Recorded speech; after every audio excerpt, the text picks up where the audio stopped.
Welcome to the Deep Dive, the show where we cut through the noise, sift through the data, and extract the most important nuggets of knowledge to get you truly well-informed. That's the goal. Today, we're plunging into a topic that's, well, it's no longer just a futuristic concept in sci-fi movies, is it? It's an integral, often unseen part of our daily lives. Artificial intelligence. Absolutely. It's everywhere. Think about it. From the personalized recommendations you scroll past online to the quiet efficiencies shaping how government services reach us. Right. AI is operating silently, yet profoundly, behind the scenes, transforming the very world around us. Indeed. And AI's influence, it extends far beyond our screens now. Yeah. It's reshaping how we understand human behavior. It's driving innovation in labs worldwide. And it's compelling governments to design entirely new frameworks for regulation and ethical oversight. It's, truly becoming woven into the fabric of society. So our mission today is to embark on a comprehensive deep dive into this multifaceted world of AI. We're going to venture beyond the flashy headline. Yeah, get past the hype. Exactly. We want to explore the fundamental human psychology behind adopting new technology, the cutting-edge research shaping AI's future, the serious global efforts to govern it responsibly, and, of course, its profound impact on economies and education. It's a big scope. It is. We've meticulously curated a stack of sources for this deep dive, everything from rigorous academic papers on technology acceptance to breaking news reports from the US, UK, and Europe, Right. alongside insights into future skills and global investment.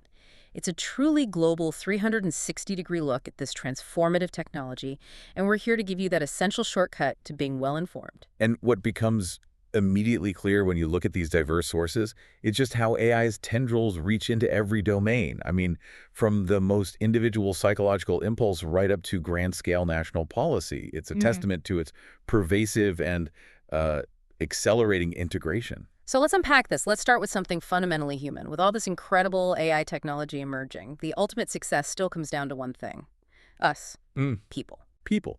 Why do we, as humans, embrace or resist new technology like AI in the first place? It turns out the answer, as researchers have found, is far more complex than just building a good or useful tool, right? That's a persistent challenge, definitely.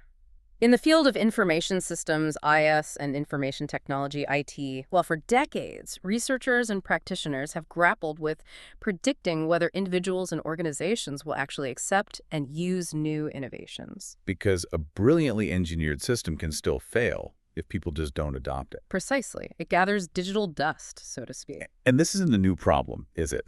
It's a long-standing concern that led to the development of many theoretical models over the years. Oh, yeah, loads of them. We saw early influential theories like the theory of reasoned action, TRA, back in the 70s. Right, TRA. That basically suggested our behavior is driven by our intention, which in turn is a function of our personal feelings about that behavior, our attitude and what others important to us think, the subjective norms. Okay, so attitude and what others think drive intention, which drives behavior. Makes sense. TRA laid a critical groundwork, and then in the late 80s, the technology acceptance model, TAM, emerged. TAM was simpler, but incredibly influential. Right, TAM focused on just two core beliefs, didn't it? It did. Perceived usefulness, how much you believe the tech will help you do your job better, and perceived ease of use, how simple you think it is to actually operate. TAM said these were the primary drivers of tech acceptance. Okay, and then the theory of planned behavior, TPB, came along. Yes, TPB extended TRA. It added the concept of perceived behavioral control. So it wasn't just about what you intended to do or what others thought, but also how much control you felt you had over doing it. Like, do I have the skills, the resources? Exactly. So these models, they cumulatively offer different, sometimes overlapping explanations of why we accept or reject ICIT based on, the tech itself and the context around it. But having all these different models must have created a bit of confusion, right? Like, which one is the right one? That accumulation of theories, each adding a piece to the puzzle, eventually led to a bit of a dilemma for researchers. Which model should they use, or which combination? So that's where UTAUT comes in. This is where the Unified Theory of Acceptance and Use of Technology, or UTAUT, stepped in, proposed by Venkatesh and colleagues in 2003. UTAUT was a monumental synthesis. It effectively combined 8 prior theoretical models into one unified view. Okay, unifying 8 models, that sounds ambitious. It was. The aim was for a more comprehensive and robust framework. And it really delivered on that promise initially, didn't it? Our sources highlight that UTAUT had impressive predictive power right out of the gate. Yeah, it really did. It outperformed all 8 of its precursor models. It explained something like 70% of the variance in a person's behavioral intention to use a technology 70%? and 50% of the variance in their actual use. That's a huge leap forward in understanding. Definitely. So what were its core components? What made it so powerful? Well, its core original constructs included performance expectancy, basically. Will this help my job performance? Like perceived usefulness in TAM. Very similar, yes. Then effort expectancy. How easy is it to use? Like perceived ease of use. Exactly. Then social influence. What do important people think I should do? Okay, bringing back that social norm idea. Right, and facilitating conditions is the support structure there, like Yeah. training, help desks, the right tech infrastructure. Got it. And it also had these moderators. Yes, 4 original moderators. Gender, age, experience, and voluntariness, whether using the tech was optional or mandatory, these were thought to influence the strength of the main relationships. Okay, so UTAT seemed like the ultimate answer, the unified theory to rule them all. But as often happens in science, The scrutiny continued. further scrutiny revealed some cracks in the foundation. What did this later review by Dwayvidi and colleagues in 2019 uncover? What were its key weaknesses? Well, one key limitation they identified was that those external moderators, gender, age, voluntariness, experience, they were often not fully applied in subsequent studies. How so? For example, think about a mandatory technology adoption in a company. The voluntariness moderator becomes kind of irrelevant, doesn't it? Everyone has to use it. Right, your choice doesn't factor in. So they weren't universally applicable moderators. Exactly. It suggested they might not work the same way across all contexts. Okay, that makes sense. What other gaps did they find? Another issue was what they called omitted relationships. The original UTAUT had this specific idea. It theorized that the link from facilitating conditions like support and training to your behavioral intention would only exist if effort expectancy wasn't in the model. That seems a bit odd. It does, and subsequent empirical studies consistently showed that actually facilitating conditions do influence behavioral intention even when effort expectancy is present. So basically, knowing there's help available makes you more likely to intend to use something, even if you also consider how easy it is. Precisely. It's like saying, I'll intend to use this if it's easy, and also if I know there's a help desk, regardless of how easy it is. The original model missed that nuance. Okay. But the most crucial omission, according to the Dwayvidi study, was the absence of the individual element. Specifically, characteristics like a user's overall attitude. Yes, that was a significant oversight. Despite, a wealth of prior research highlighting the influence of individual characteristics like attitude or computer self-efficacy, your belief in your own computer skills, Right. or personal innovativeness. Despite all that, the initial UTAP model didn't explicitly include them. It meant overlooking a key dispositional aspect, how the user inherently feels about the technology. And it's not like attitude hadn't been considered before, right? You mentioned TRA and TPB. Exactly. Many foundational models like TRA, TPC, and even TAM, which is sort of a special case of TRA, they did acknowledge attitude as central. They defined it as, your positive or negative feelings about performing a target behavior. So to exclude it from a unified model was, well, looking back, a pretty glaring omission. It was. And the 2019 study aimed to fix that. They undertook a really rigorous empirical approach. They combined meta-analysis and structural equation modeling. It's often called MESEM. MESEM. Okay, what does that involve? Think of it as a supercharged analysis of all the previous research on the topic. They synthesized data from an enormous pool, over 1,600 observations across 21 different relationships, coded from 162 prior studies on ICIT acceptance and use. Wow, 162 studies. Yeah. This meta-analytic approach is incredibly powerful. It allows for more unbiased, rigorous, and trustworthy inferences compared to just reading through studies, because it statistically corrects for things like sampling errors and measurement errors in the original research. So they took a really deep dive into the historical data to get the clearest picture possible. What did this robust methodology reveal about the revised model, especially when they put attitude back in? Well, the first key step was to focus on the core relationships. They initially set aside those 4 original moderators, gender, age, experience, voluntariness, to form what they called a basic UTAUT model. Okay, simplify first. Right. Then, critically, that direct relationship between facilitating conditions and behavioral intention was re-included based on all the evidence we just discussed. Makes sense. And then the big one, user attitude. Yes, most importantly, user attitude was introduced as a mediating construct within this basic UTAUT model.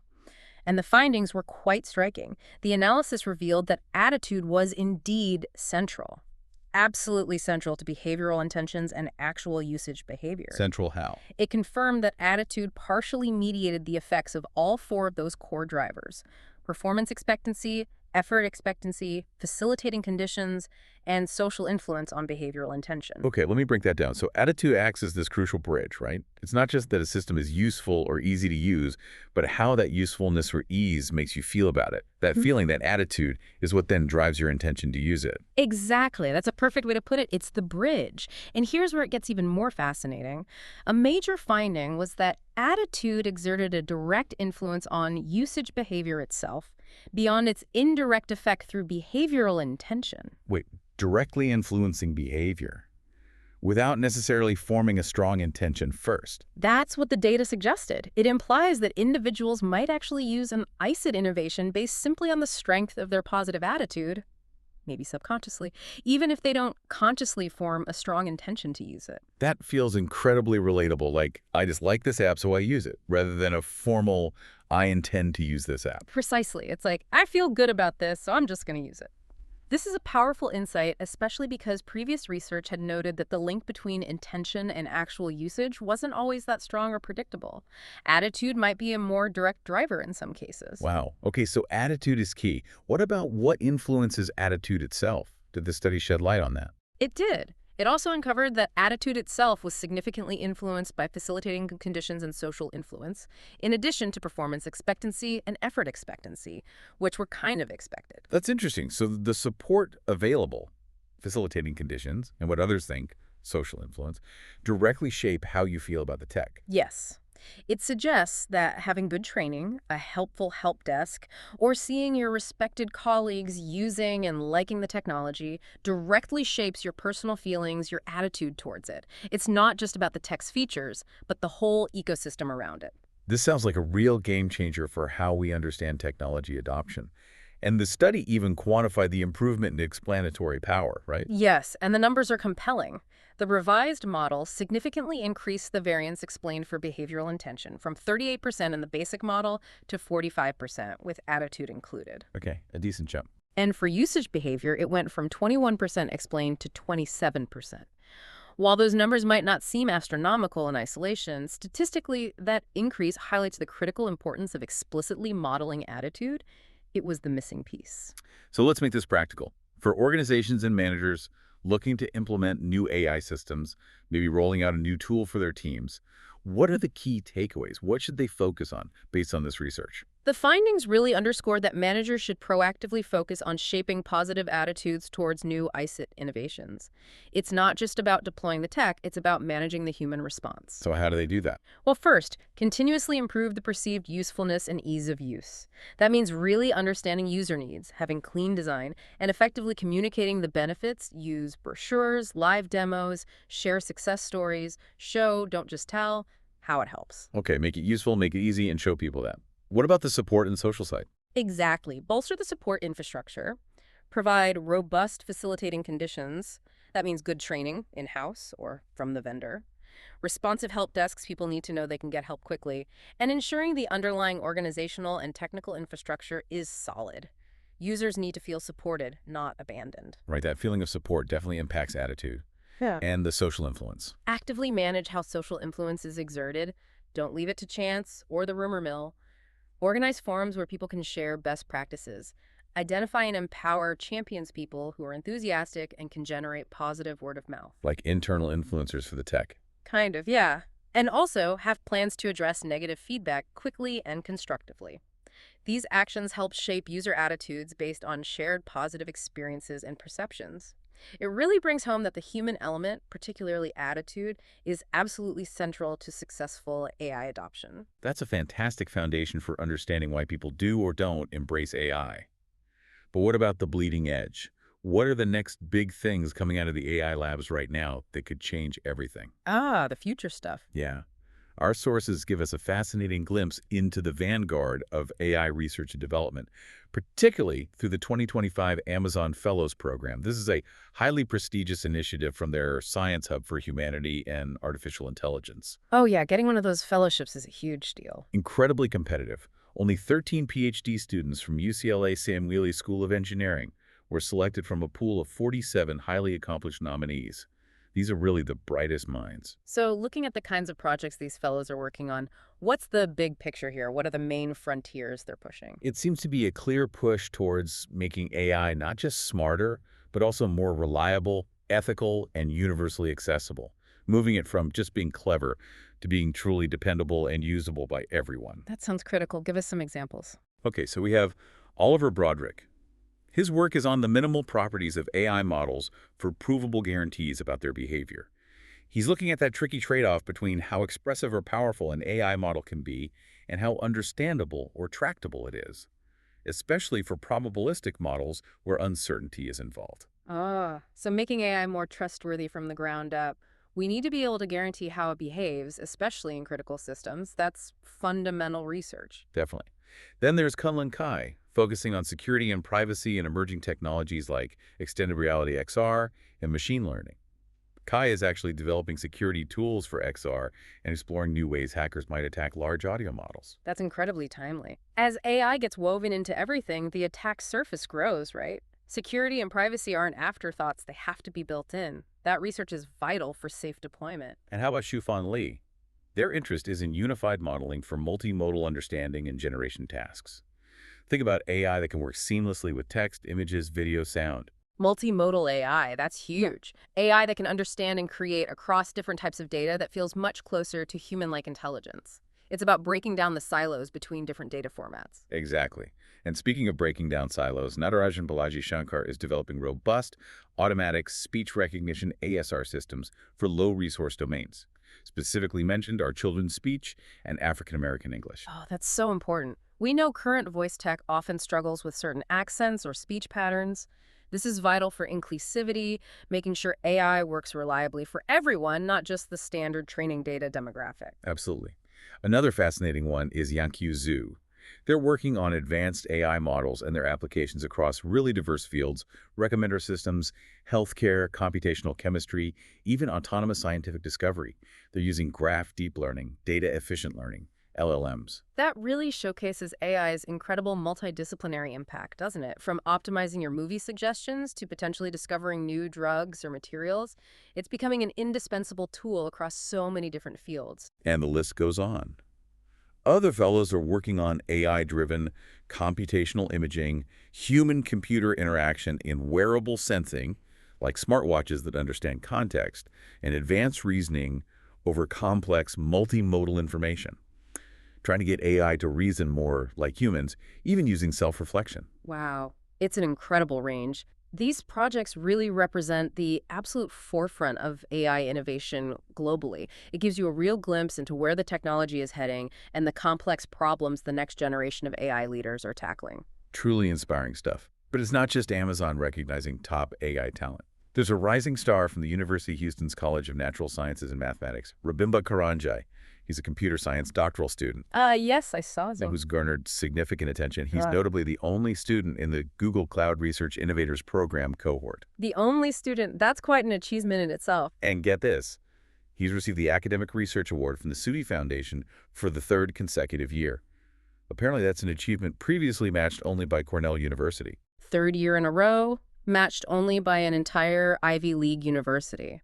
Okay, that speaks volumes about the sustained impact and originality of his research. That's seriously impressive. It really puts it into perspective. So what exactly is his core research focus? What's he working on that's getting this much attention?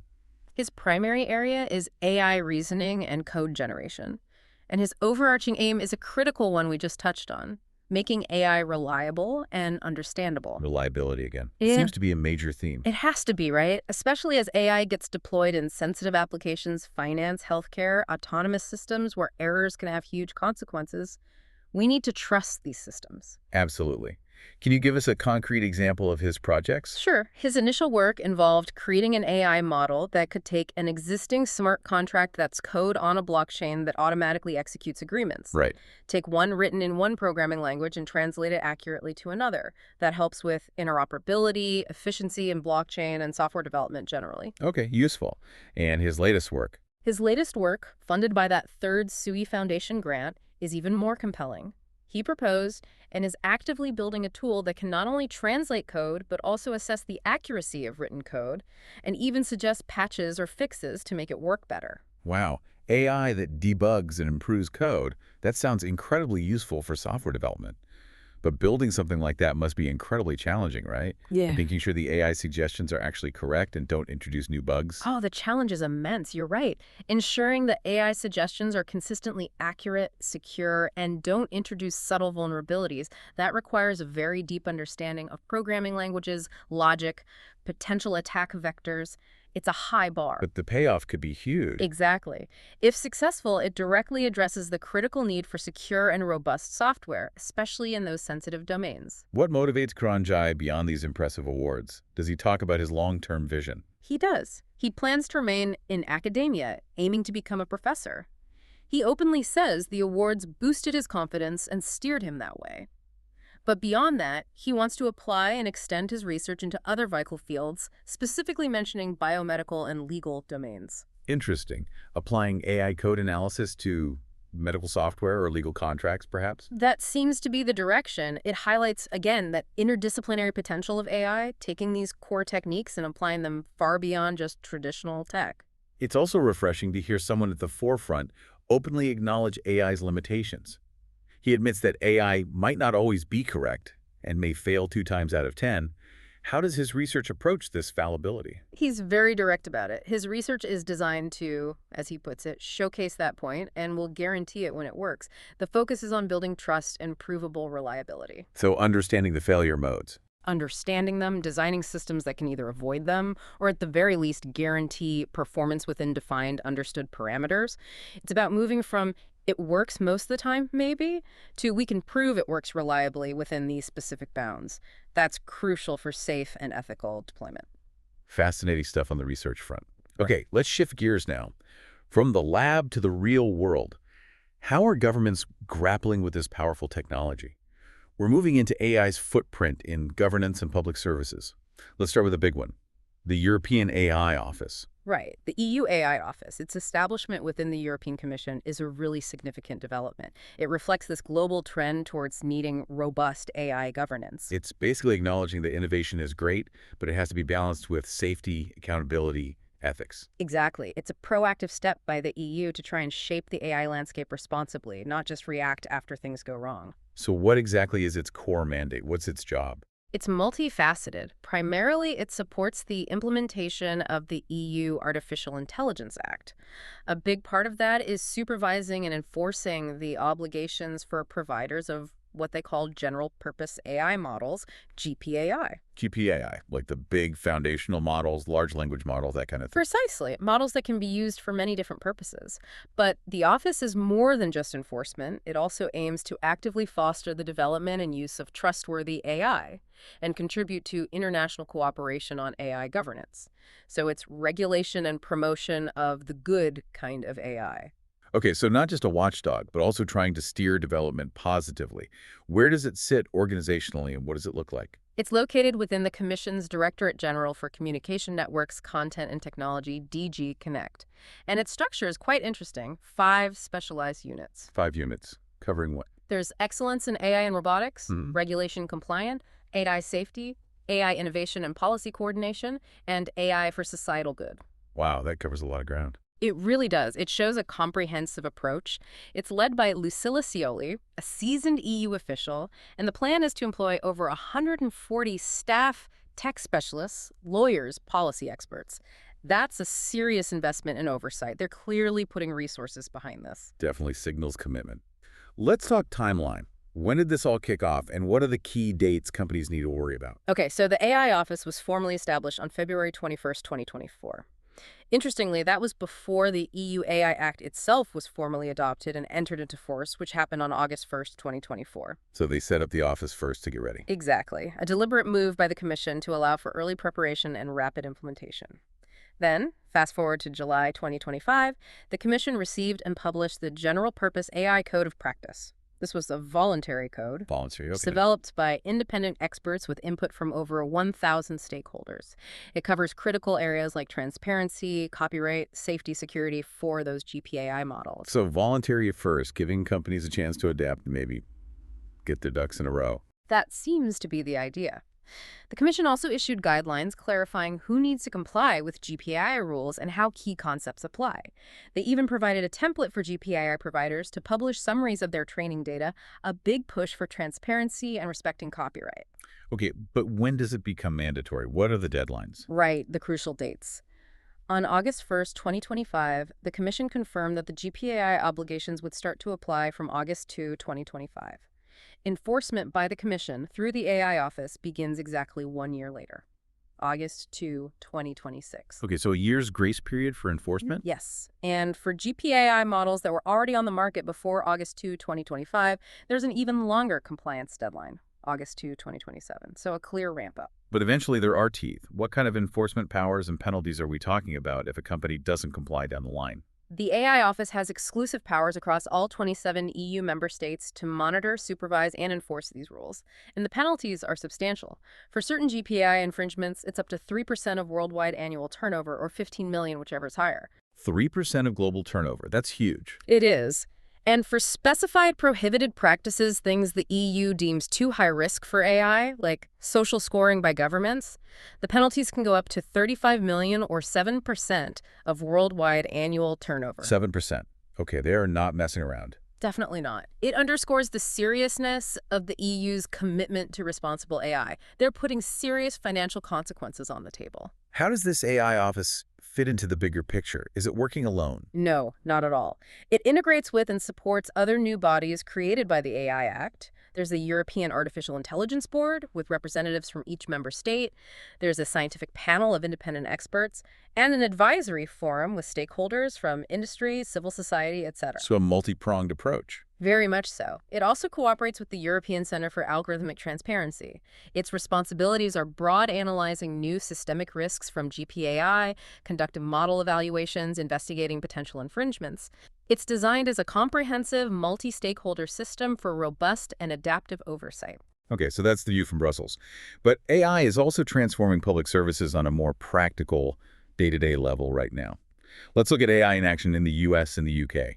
In the U.S. federal government, we're seeing some interesting initiatives, like the GSA's no-cost AI platform. Yes, the General Services Administration, GSA, they're rolling out their no-cost AI platform called USAI to a broader set of federal agencies. It was tested successfully for 8 months, so this looks like a push to standardize and democratize AI access across government operations. Get these tools out there. And are we seeing results yet, like in efficiency? Well, look at the Veterans Affairs Department, the VA. They set a new record for processing disability and pension claims. In fiscal year 2025, they processed over 2.5 million claims, beating the previous year. Wow. Now, our sources don't explicitly say AI did this, but, well, achieving those kinds of efficiency gains and processing vast amounts of complex data, that's exactly where AI tools are designed to make a huge difference. Automating tasks, analyzing data faster, it fits the profile. It certainly points to the potential. There's also a shift mentioned in federal contracting, focusing more on outcomes. Right, that's the trend towards outcome-based contracting. Maximus CTO Mike Raker talked about this. It's a mindset shift from just buying services to focusing on measurable results. Did the service achieve the goal? And AI could help track that. Absolutely. AI could be instrumental in tracking progress, analyzing performance against those specific outcomes, maybe even optimizing along the way to ensure the contract delivers what it promised. Makes sense. And speaking of evaluations, the Department of Defense is looking at overhauling how it evaluates contractors. moving away from subjective scores. Yeah, both the House and Senate are backing a plan to replace the subjective evaluations in the DoD's CPAR system with the standardized negative-only system. Basically, you only report problems. Trying to make it more objective and streamlined. Exactly. And again, you could see AI potentially playing a role there in aggregating data, analyzing performance trends, making the process fairer and more efficient, especially given the scale of DoD contracting. Okay, now let's hop across the pond to the UK. Specifically, the National Health Service, the NHS. They seem to be making some really impactful innovations using AI for healthcare. They really are. One pilot program at Chelsea and Westminster NHS Trust in London sounds particularly promising.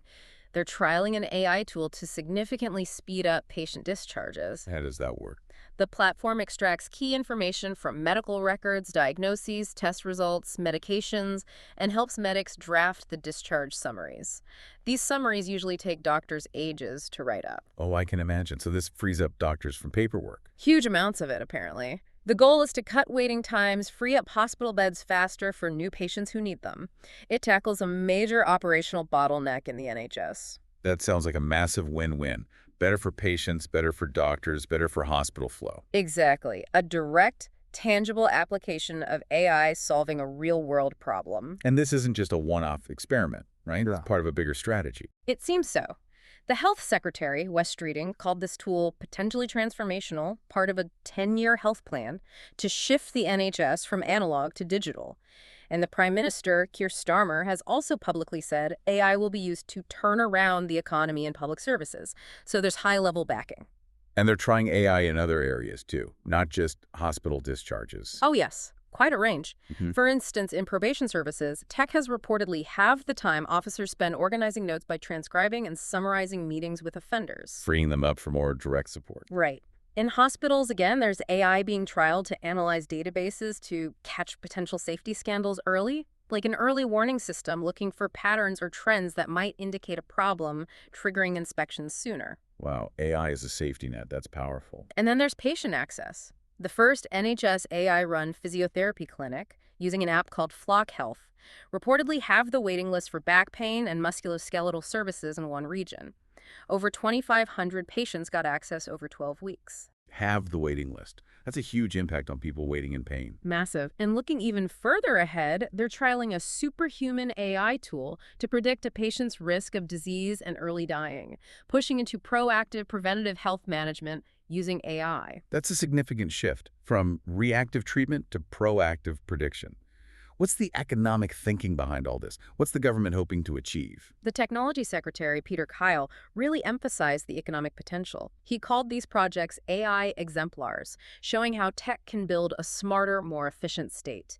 And he projected that getting this right across government could unlock $45 billion in productivity gains. 45 billion. That's the number cited, prioritizing growth over bureaucracy, using AI as a key lever for national productivity. It's a big economic bet. From public services to the broader economy, AI's impact is clearly a major focus. Let's shift to that now, the economic trajectory and the educational imperative of AI. Starting with investment. We know big tech companies are already dominant, Hugely dominant. and they seem poised to reach new heights, largely thanks to AI. This is where you see the massive strategic bets being placed. And Alphabet, Google's parent company, also YouTube, Waymo, Android, is a really compelling case study for AI's economic potential. Now, there's been some nervousness, a bearish outlook on Google search specifically because of generative AI potentially disrupting it, right? How is Alphabet handling that perception? They're tackling it head on. They're actively integrating generative AI directly into search results. You see it now with the AI overview that often appears at the top. Right, the summary box. Exactly. The strategy seems to be maintain the massive user base by combining traditional search links with these new generative AI insights. It's evolving search, making it more dynamic, rather than letting AI bypass search entirely. But the big question for Alphabet is monetization, surely. Can they make as much money from these AI overviews as they do from traditional search ads? That's the multi-billion-dollar question. But importantly, Alphabet's management has publicly expressed confidence that these generative AI overviews can be monetized at the same rate as traditional searches. Okay, if they pull that off, it shores up their core business significantly. It does. It helps allay those fears about a fundamental disruption to their main revenue stream, ensuring Google Search remains a cash cow even as it evolves. And beyond search, Alphabet is clearly investing heavily in other AI areas too. Oh, massively. Across the board, they're developing their own powerful generative AI models, like Gemini. They're investing heavily in Google Cloud to provide the computing infrastructure needed for AI, both for themselves and other companies. And they continue to lead in autonomous driving through Waymo. So a really diversified AI portfolio. Exactly. It solidifies their position as a top AI investment pick because they're playing in so many different parts of the AI ecosystem: foundational models, infrastructure, specific applications like self-driving cars. It spreads the risk and maximizes the opportunities. And this leads us to a pretty bold prediction we saw from the Motley Fool, that Alphabet stock could be worth a staggering $5 trillion in 5 years, by 2030. That's basically doubling its current market cap of around $2.5 trillion. It's a huge number, a $5 trillion valuation. What's the rationale? How do they get to such a massive figure? Well, the core argument is that Alphabet is currently considered undervalued compared to its big tech peers. Its forward price-to-earnings ratio, PE ratio, is around 20.3 times. Okay, what does that mean in simple terms? It means for every dollar of expected future earnings, the stock costs about $20. That's actually cheaper than the broader S&P 500 index, which trades at about 23.7 times forward earnings. So relative to its expected profits, Alphabet looks like a bargain compared to the average large U.S. company. Cheaper valuation, but what about growth? That's the other key piece. Alphabet has consistently delivered strong earnings per share growth, often 20% or more per year. That's way above the long-term average market return of maybe 10% annually. So strong growth plus a relatively low current valuation. Right. And the Motley Fool did a calculation. Even if you assume a more conservative 15% earnings growth per year for the next 5 years. Still pretty strong growth. Still strong, but less than their recent history. And assume the stock trades at a slightly higher forward PE of 25 times earnings in 5 years, still cheaper than many big tech peers today. Even with those conservative numbers, the stock price could reach over 476 cores per share. That translates to a market valuation of roughly $5.75 trillion. So even dialing back the assumptions a bit, they still land comfortably above that $5 trillion mark. Exactly. It demonstrates the sheer scale of the potential economic value creation driven by AI within just one major company. So what's the takeaway for our listeners here? It's more than just a stock tip, right? Absolutely. This isn't financial advice. It's an illustration of how major global corporations are strategically leveraging and investing billions in AI across their entire business. It signals where immense economic value and innovation are expected to emerge in the coming years. AI isn't just a tech trend. It's a fundamental economic engine for the next decade, at least. And as the economy transforms, so does the demand for skills. You can't have this AI-driven economy without people who understand and can build AI. Precisely. Which brings us to the educational imperative of AI. And we looked at Harvard's Professional Certificate in Computer Science for Artificial Intelligence as an example. Because the demand for expertise in AI and machine learning is just skyrocketing across almost every industry, isn't it? It's undeniable. AI's impact is huge, enabling totally new things like self-driving cars, recommendation systems you rely on every day, but also radically improving existing things like medical diagnostics, logistics, scientific research.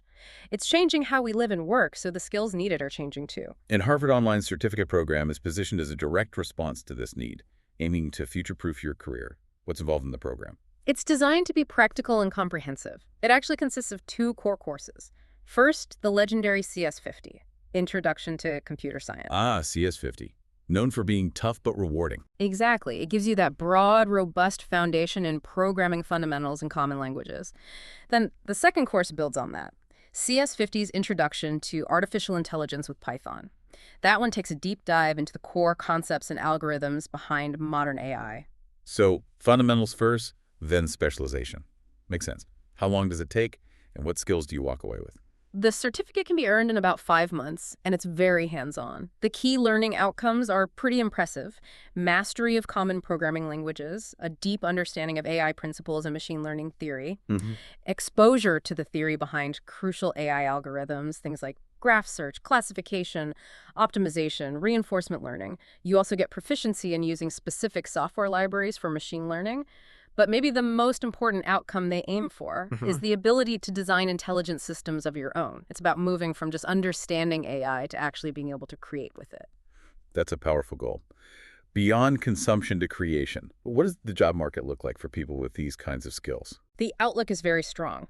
The source cited Bureau of Labor Statistics data projecting that employment for software developers, a category many AI professionals fall into, would grow 24% from 2016 to 2026. That was described as much faster than the average for all occupations. 24% growth, that's huge. It is. And the pay reflects that demand. The median pay for software developers in the U.S. was over $105,000 per year back in 2018, and it's likely higher now, so it indicates a very lucrative career path. So for our listeners, getting skilled up in AI, whether through a program like Harvard's or other means, seems crucial for navigating and thriving in this evolving world. Absolutely. Continuous learning and skill development are key, whether you're looking for a career change, wanting to advance in your current role, or even just wanting to understand this technology that's reshaping our world. Well, what an incredible journey we've taken today. We've really unpacked the complex and, frankly, exciting world of AI. We covered a lot of ground. We did. From the nuances of human technology adoption, that whole attitude piece, to the cutting-edge research, serious regulatory efforts, and the huge economic and educational shifts. It's clear AI's influence is just pervasive and growing incredibly fast. If we were to boil it down, some key takeaways. First, that understanding that human attitude is such a central, powerful factor in how tech like AI gets adopted. It's way beyond just features. Right, and then the sheer breadth and depth of the research happening globally, pushing boundaries in provable AI, multimodal reasoning, making speech recognition work for everyone, creating a future that's still very much being imagined. And we saw the proactive steps governments are taking. The EU AI office is a huge example, but also the US and UK deploying AI practically to transform public services, faster healthcare, more efficient government. Real tangible benefits starting to emerge. Definitely. And finally, that massive economic value AI is creating, highlighted by Alphabet's potential, and the unparalleled career opportunities driving demand for skills programs like the Harvard certificate. So as AI continues this relentless integration into, well, everything, our digital lives, public services, the code running the world, it does raise a really important question for all of us, doesn't it? Which is? How might our fundamental understanding of concepts like trust and accountability need to evolve? Not just for the algorithms themselves. And not just for the AI, but for the human and organizational systems that design, deploy, and govern this powerful technology. How do we stay trustworthy and accountable in the age of AI? That's a deep thought to end on, something for you, our listeners, to consider. What role might you play in shaping that evolving landscape of trust and accountability around AI? Thank you for diving deep with us today.